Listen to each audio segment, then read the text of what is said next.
ഒരു പവൻ സ്വർണം 1,00,000 രൂപയ്ക്ക് ഞാൻ വാങ്ങിയാൽ ഒരു അത്യാവശ്യ കാര്യത്തിന് അതേ സ്വർണം ഞാൻ വിൽക്കാൻ ചെന്നാൽ എനിക്ക് എത്ര രൂപ വരെ നഷ്ടമുണ്ടാകും? 1,00,000 രൂപയുടെ സ്വർണം നമ്മൾ ജുവലറിയിൽ നിന്ന് നമ്മൾ പർച്ചേസ് ചെയ്ത് കഴിയുമ്പോൾ നമുക്ക് കാണാൻ സാധിക്കുന്നത് അതിൻ്റെ പ്രൈസ് നമ്മൾ നോക്കുക.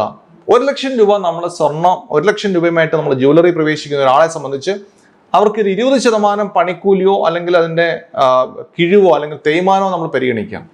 രണ്ടാമത് അതിൻ്റെ GST ഒരു 3.25% പരിഗണിക്കാം.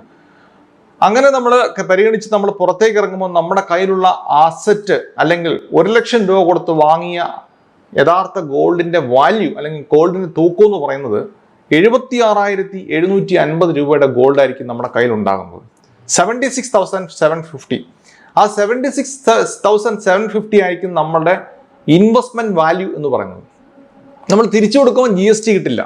തിരിച്ചു കൊടുക്കുമ്പോൾ നമ്മൾ തേയ്മാനം പരിഗണിക്കും, പണിക്കൂലി കൺസിഡർ ചെയ്യില്ല. അവിടെയാണ് നഷ്ടം ഉണ്ടാകുന്നത്. അവിടെ അങ്ങനെയാണെങ്കിൽ ഈ 76,750 രൂപ തിരിച്ച് 1,00,000 ആകാൻ ഏറ്റവും കുറഞ്ഞത് ഗോൾഡിന്റെ ശരാശരി വളർച്ചയനുസരിച്ച് 4 വർഷം എടുക്കും നമ്മൾ ഇട്ട കാശ് തിരിച്ചു കിട്ടാൻ വേണ്ടി. അപ്പം ഗോൾഡ് ഓർണമെന്റ്സ് ആയിട്ട്, ഗോൾഡ് ആഭരണം എന്നുള്ള നിലയിൽ നല്ലതാണ്. പക്ഷേ ഗോൾഡ് ഒരു നിക്ഷേപം എന്നുള്ള നിലയിൽ ആഭരണങ്ങൾ വാങ്ങിക്കൂട്ടുന്നത് മണ്ടത്തരമാണ് എന്ന് തന്നെ പറയാം.